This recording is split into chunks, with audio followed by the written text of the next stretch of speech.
Good afternoon, everyone. Welcome back to Two Vintage Sports Guys. Paul and I pre recorded a little chat about the MLB pending strike and what our feelings were. Let's take a listen. Where do you stand on are you a player or an owner Owner. with the That's an easy strike? one. I'm an I've owner. You always need a been an owner. yeah. Always. I've Yeah. never took the player's side. Yeah, I think you need a floor, and you need a cap, and you need to do what everybody else does, but the floor the p- and but what the players don't understand is you're going to take, and there's an excellent Instagram video I can send to you later. You can take the top 8 teams and the amount of money they're going to have to cut, but then you're stacking it on the bottom 10 teams. So the players are still going to get paid. Careers will actually be lengthened because the Marlins are going to have to pay older guys to come and play. So the players, I think, don't have a leg to stand on going against this idea of a cap and a floor because it's actually going to extend them. And the rookie salaries just got doubled. So the problem is you're going to have guys, and I'm going to talk bad about him, but Bryce Harper is out in left field for this. He's already hammering the commissioner, hammering the plan, because yeah, he's a beneficiary of having an 82-year contract. He's going to be paid until I'm an old man. But the young guys get their salary doubled. Careers are going to be extended because the bottom 10 teams are going to have to spend a lot more. So everybody gets to win. And I think the revenue sharing and everything is done. I think the proposal looks very fair. And and to actually think that there's 10 teams out there that said, okay, we'll cut and we'll stop spending. Yes, it's beneficial for them, but they're also taking a bigger risk. The Dodgers automatically make the playoffs every year because they're spending 400 million, and because of that, they're making a ton of money. But they're actually giving a lot away under this proposal, and the media is all going to be lumped into one area, and all the revenue sharing from the media contracts. So the big markets giving to the small markets. It seems to me to be a fair proposal, and it seems to me the players are just led by their union boss and a couple of big name players. And where do the young people get their voice whose salaries are going to double from 850 to a million point five? So, do you think these teams that traditionally don't spend money, like the Marlins, Pirates, etc., Yeah. should those owners have the right in a capitalistic US to do exactly what they want with that team, including not spend money and run it into the ground and lose perennially? Or should this be considered more entertainment and more parity, and they should be forced to this floor and ceiling? Well, they should be forced because they already have a congressional exclusion from a monopoly.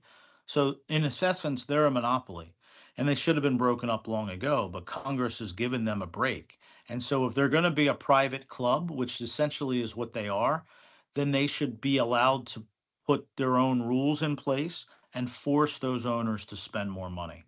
Yes, I think they've already been given that exclusion from the regular normal course of action from a government non-interference point to actually making them police themselves, and those owners should be drummed out and they should be forced to spend Okay. more money. But we've tried this before, right? This goes back to the days of Marvin Miller and the 94 World Series that didn't happen because of that player strike and owners lockout.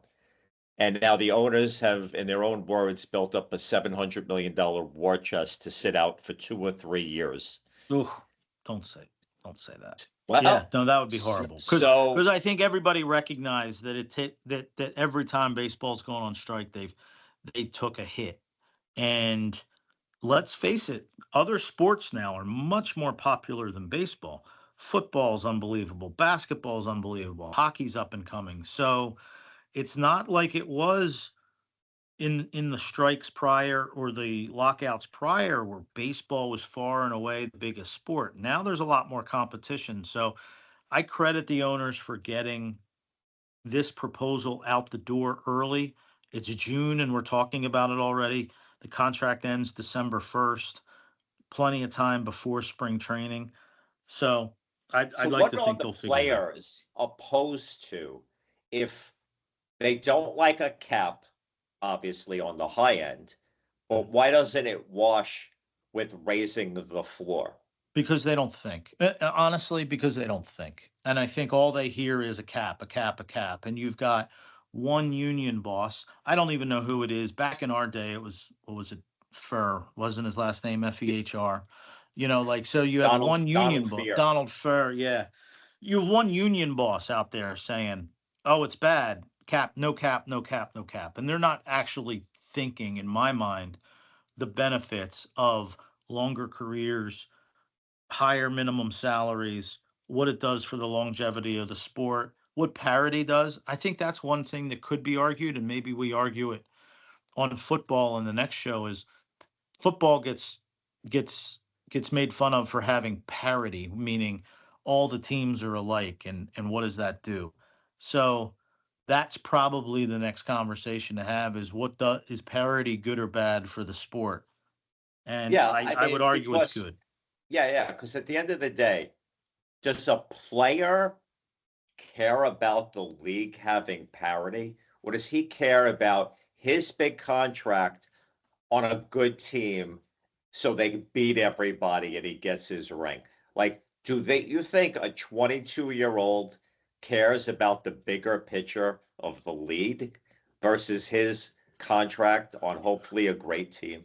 Well, no, you're right. So the problem I think is that you have two camps. The young players who will get their salaries doubled and not have a voice, and the old players like the Bryce Harpers who consistently make fun of the commissioner and speak out against the commissioner because he's already got his 13-year contract.